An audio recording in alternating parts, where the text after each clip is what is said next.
Là vivaient un mari et une femme. Pendant longtemps, ils voulaient déjà avoir un enfant, mais il n'était pas là. Un jour, ma femme est tombée malade. Le mari lui a demandé ce qu'elle voulait le plus. L'épouse a répondu qu'il y avait un magnifique jardin à proximité, où poussent plusieurs des plus belles fleurs. Il y a une belle réponse dans le jardin. Il a l'air si frais et si vert qu'elle voulait vraiment le goûter. Mais le jardin était entouré d'une haute clôture et personne n'osait y entrer, car ce jardin appartenait à une seule sorcière. Elle possédait un grand pouvoir et tout le monde dans le monde la craignait. Le mari aimait beaucoup sa femme et a décidé de lui acheter une réponse, peu importe ce que cela lui coûtait. Et ainsi, au crépuscule, il grimpa par-dessus la clôture de pierre dans le jardin de la sorcière, prit à la hâte une poignée entière de réponses vertes et l'apporta à sa femme. Elle en fit aussitôt une salade et mangea avec gourmandise. Elle aimait tellement cette salade que le lendemain, elle en voulait encore plus qu'avant. Le mari retourna dans le jardin, mais la sorcière se tenait déjà devant lui. Elle le regarda avec colère et dit qu'il paierait cher pour avoir volé la réponse. Il a demandé à la sorcière de ne pas se fâcher, car il avait arraché réponse pour sa femme, qui était très malade. Et il l'aime tellement. La colère de la sorcière passa un peu, et elle dit que si c'était vrai, elle lui permettrait de ramasser autant de réponses qu'il le voudrait, mais à une condition. Il devra donner à la sorcière l'enfant qui naîtra de sa femme. Le mari était d'accord avec la peur.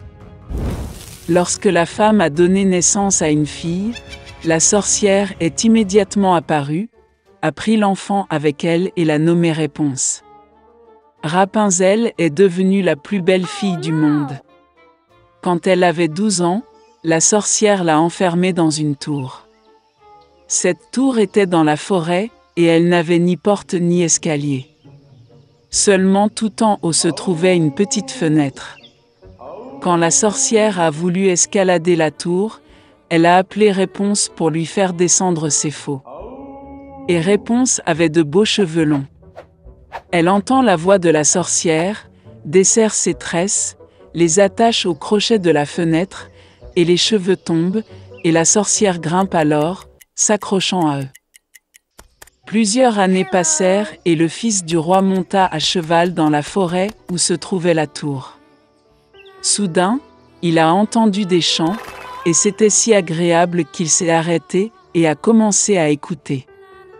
Réponse l'a chanté de sa merveilleuse voix. Le prince voulait monter. Il a commencé à chercher l'entrée de la tour, mais il était impossible de le trouver. Il a vu une fois comment la sorcière grimpe sur les tresses que Réponse l'a abaissées. Et le lendemain, alors qu'il faisait déjà nuit, le prince s'est rendu à la tour et a appelé Réponse. Elle entendit, baissa ses tresses et le prince monta. Réponse, voyant entrer un homme qu'elle n'avait jamais vu, eut d'abord très peur. Mais le prince lui parla affectueusement et lui dit que son cœur était si touché par le chant qu'il décida de la voir sans faute.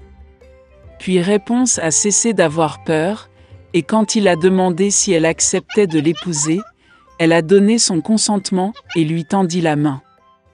Ils ne savaient tout simplement pas comment descendre ensemble. Ils ont compris que lorsque le prince viendrait, il emporterait toujours un morceau de soie avec lui, et Réponse en tisse une échelle. Et quand l'échelle sera prête, ils descendront ensemble et partiront. La sorcière n'a rien remarqué jusqu'au jour où Réponse a demandé pourquoi il est plus facile de traîner le prince. La sorcière comprit tout, se mit en colère et s'agrippa de rage aux beaux cheveux de Réponse. Je les ai enroulés plusieurs fois autour de mon bras gauche, et avec ma droite j'ai attrapé les ciseaux, les ai coupés.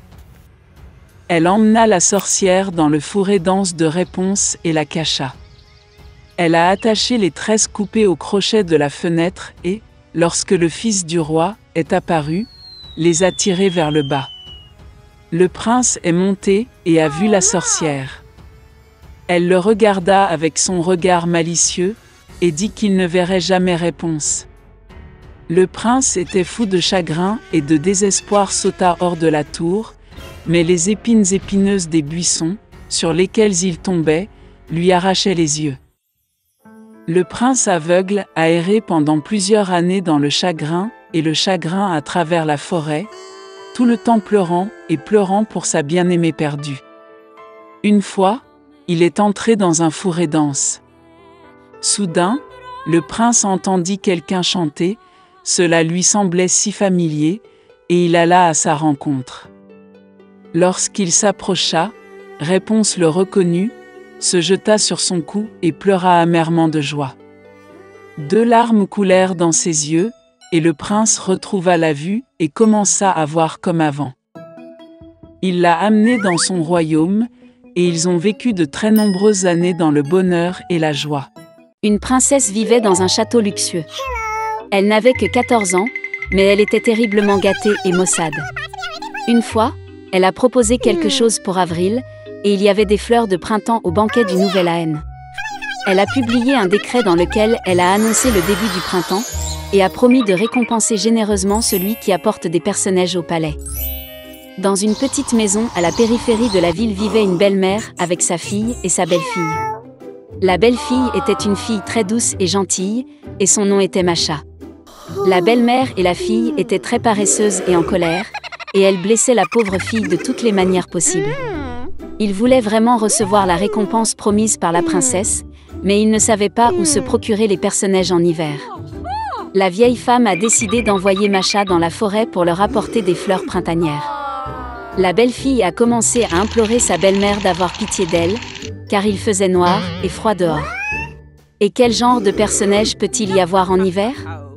Mais la vieille gourmande ne voulait rien entendre. Elle a donné un plus grand panier et a conduit Masha à la porte. La fille gelée avait très peur dans une forêt sombre. Soudain, au loin, elle vit une lumière. Elle était ravie et est allée à sa rencontre. Il s'est avéré que c'était un grand feu ardent, et 12 personnes se réchauffaient autour de lui. Reprenant courage, la fille s'est approchée d'eux et leur a dit que la méchante belle-mère l'avait forcée à aller dans la forêt et à ramasser des personnages. Il s'est avéré que c'était 12 mois. Les frères se sont sentis désolés pour Masha et ont décidé de l'aider. Frère April a scandé un sort, et soudain le printemps est arrivé dans la forêt et dans la clairière. La neige a fondu, l'herbe verte est apparue, les personnages ont fleuri. La fille a commencé à ramasser des fleurs et en a bientôt rempli un grand panier. Le jeune April l'aimait beaucoup et il lui a donné une bague magique. En cas de problème, il doit être jeté au sol, jeter un sort, et les 12 mois viendront à la rescousse. Masha les remercia et rentra chez elle. Lorsque la fille a ramené les personnages à la maison, la belle-mère et la fille en ont été très surprises.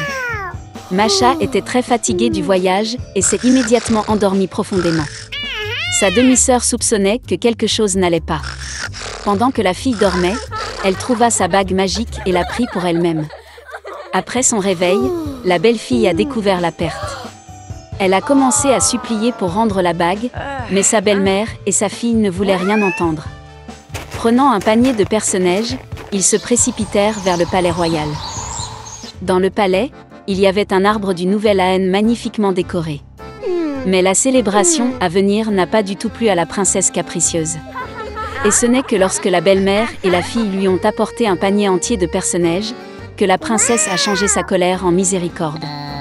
La belle-mère ne pouvait pas dire clairement d'où venaient les fleurs, et elle a dû admettre que sa belle-fille les avait ramassées. La princesse a immédiatement décidé de se rendre dans le pré avec des personnages. En chemin, elle se tourna vers la pauvre Masha pour lui montrer l'endroit où elle cueillait des fleurs. La fille a dit qu'elle le montrerait, mais seulement si la bague lui était rendue. D'une telle insolence, la princesse s'est fâchée et a jeté la bague. Mais la belle-fille a réussi à jeter un sort. Immédiatement, un vent fort s'est levé, le tonnerre a grondé, le feuillage est tombé et la neige a commencé à tomber. Le vieil homme January leur apparut. Il a invité tout le monde à faire un vœu. Par peur, la princesse a souhaité être dans le palais le plus tôt possible. Masha a fait le vœu que tout revienne à sa place en temps voulu. Hiver, en hiver, été, en été. La belle-mère et sa fille étaient si gelées qu'elles voulaient des manteaux de fourrure de n'importe quelle fourrure, même d'un chien.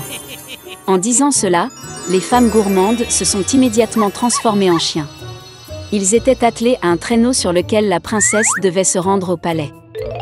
Masha a remercié les frères pour leur aide. Ils ont promis de transformer la belle-mère et sa fille en humains, mais seulement quand elle deviendrait obéissante. Des mois ont donné à la fille un magnifique grand traîneau, attelé par des chevaux fringants. En les voyant, la princesse a demandé un tour au palais. C'était la première fois de sa vie que la princesse prononçait le mot « s'il vous plaît ». Et Masha accepta volontiers.